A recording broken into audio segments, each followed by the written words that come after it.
Hey everybody, my name is Omar and this is Tamago and Friends. This week we're doing something a little special and a little daring. We're making a Michelin Star Lasagna. And by Michelin Star, I mean literally Michelin Star. Like I looked at an Italian video, they speak only Italian, and I kind of followed everything that they did. So we're gonna do it in our kitchen, our way. What we need to do for our lasagna is the following. Make a ragu, make a bechamel, make fresh pasta sheets, and also make our first fresh focaccia bread. Let's begin. Let's start by making our ragu. Now our ragu is going to have a sofrito, which is a mix of minced carrots, onions, and celery. We decided to use a food processor because if we did this by hand, we'd be here forever. So, in your food processor, mince together carrots, onions, and celery. Set that aside. Next, in the bottom of a large stock pot, you're going to add some pancetta and fry those off. My roommate and sous chef Ian was already doing that as we were recording. To make it easier on ourselves, while my sous chef was preparing the sofrito, I went ahead and started cooking our meat. So, in a cast iron or a skillet, go ahead and add pork.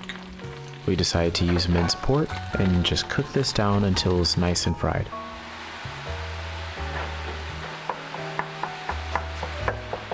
When your pork is done, remove, set aside, and get ready to cook your ground beef. You can use whatever kind of ground beef that you want, but we recommend a ratio of around 93 to 7%. If you have something like 80-20, there's going to be too much fat and it's going to take such a long time to render out. So go for leaner, it's going to taste better. Once all the fat and the liquids are cooked out of your ground beef, go ahead and add that to your pork. And you're just going to give that a nice little mix and toss around. Make sure it's like nice and crumbly. Go ahead and add your tomatoes and your meat inside of the ragu. We decided to use San Marzano tomatoes along with tomato paste. So, if you noticed, during the ragu phase, there was another person assisting me in making it, and that person is Ian. Ian's a really close friend and workmate, and he's been cooking in the kitchen with me since the start of this channel. If I can just say anything, it's that I've enjoyed my time cooking with him. I've taught him how to cook to the level that I've learned how to cook to, and he's been taking steps in his own direction and developing his own palate and everything else. And I just want to say it's been nice being in the kitchen with somebody for a while. I hope that in the future we get to cook again and do something like this. And then after that was cooked together and comes together for a little bit, add a little bit of milk. My sous chef and roommate saw this in one of the videos that he used to research on how to make ragu, and it made it taste creamier and richer, so go ahead and add that. Then you're going to take your ragu and place that inside of the oven with your stock pot and let that cook down for a while, about 3 to 4 hours, or you can even let it simmer on the stove overnight. Just be sure to occasionally turn and mix the ragu. Let's work on our bechamel. In a sauce pot, you're going to add 1 stick of butter. Let that butter cook down for a while. Let it brown, develop more flavor. It's going to taste a little nuttier. After the butter is melted down, add equal parts of flour. So if you use 1 stick of butter, you're going to use 8 tablespoons of flour. Cook until the flour is fully incorporated. Afterwards, warm 3 to 4 cups of milk and add it into your roux. As the roux and the milk become a sauce, add salt and nutmeg and let it cook. You're not going to add cheese here, but slowly stir with a whisk to incorporate until it is a nice thick sauce. Set this aside. To go along with our fresh lasagna, I decided to make some fresh focaccia bread.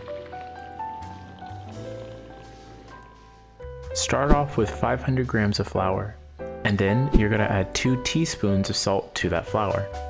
For our bread starter, we start off with 2 cups of warm water, 1 teaspoon of sugar, and then 1 teaspoon of yeast, essentially just one of those packets.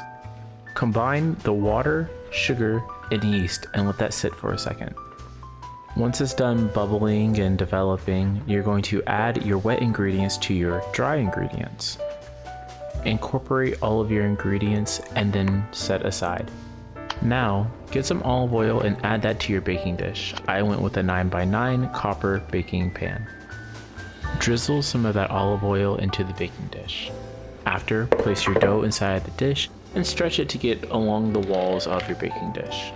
Here's the fun part about baking focaccia bread. You get to poke some holes inside of the dough before you put it inside the oven. So go ahead, take your fingers and press all the way down until you hit the bottom of the dish. Lastly, add some more olive oil to the top of your dough and then top it with salt, herbs, garlic, or whatever you really choose.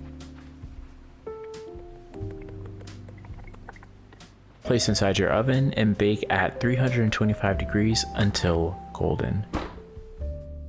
Your end product should look something like this.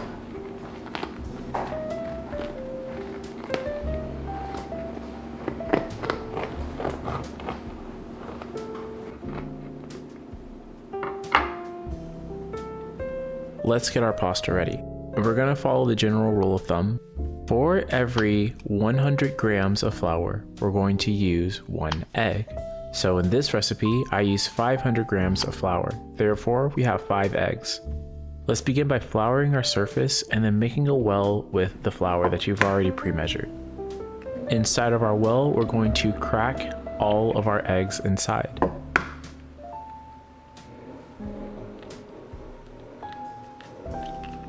Once all the eggs are cracked, we're going to softly scramble while adding flour from the edge of our well, slowly incorporating, making it thick.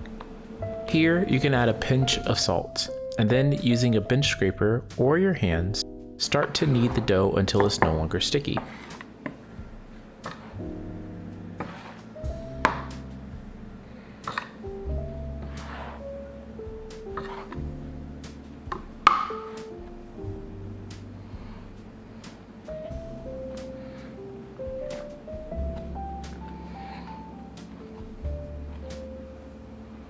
Set your dough to the side for now. Let your dough rest just for a little bit. Once done, using a pasta roller or a pasta machine, roll out your pasta as thin as possible. We're going for lasagna sheets this time. So I went for about a 5 or a 6 on my pasta machine.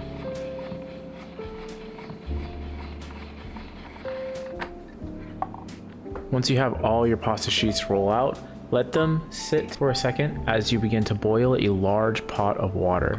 We're going to salt our water, and once it gets to a boiling point, we're going to boil all of our lasagna sheets. You should boil your lasagna for no longer than 2 minutes. Once you remove them, you can place them inside of an ice bath to prevent them from cooking any further, and then set that aside. Now let's recap on what we have so far. We have ragu, bechamel, and our sheets of pasta. We're going to arrange our lasagna and finally place it inside the oven. You can layer it however you want, but I recommend doing it like this. Start off with bechamel on the bottom.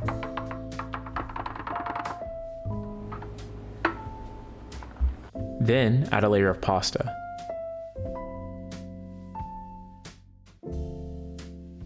Add some ragu.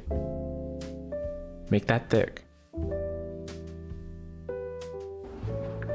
Add some Parmesan cheese or Asiago, Pecorino Romano.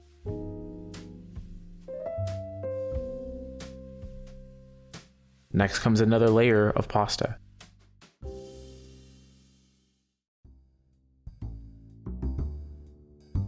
Another layer of bechamel.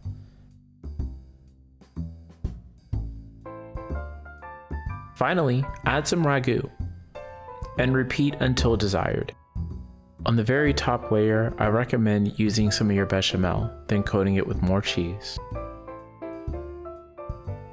Add some freshly cracked black pepper on top and then set that in the oven. You're going to bake your masterpiece lasagna for 30 minutes at 375 degrees Fahrenheit. Take it even a step further, broil your lasagna at the very end so you get that nice crisp, crunchy top. Now bring everything, including your bread, over to the table and plate. And there you have it, Michelin Star Lasagna made our way. I hope you enjoyed this video, and if you did, please go down and give us a like and comment down below. What do you want to see us make next? While you're at it, hit the subscribe button so you can see future videos made by us, Tamago and Friends. On a quick note, I just want to say again, thank you Ian for participating in making this dish. I can't wait to cook in the kitchen with you again.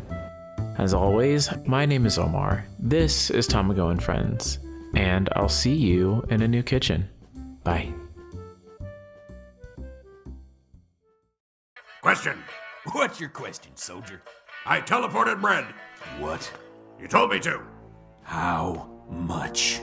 I have done nothing but teleport bread for 3 days.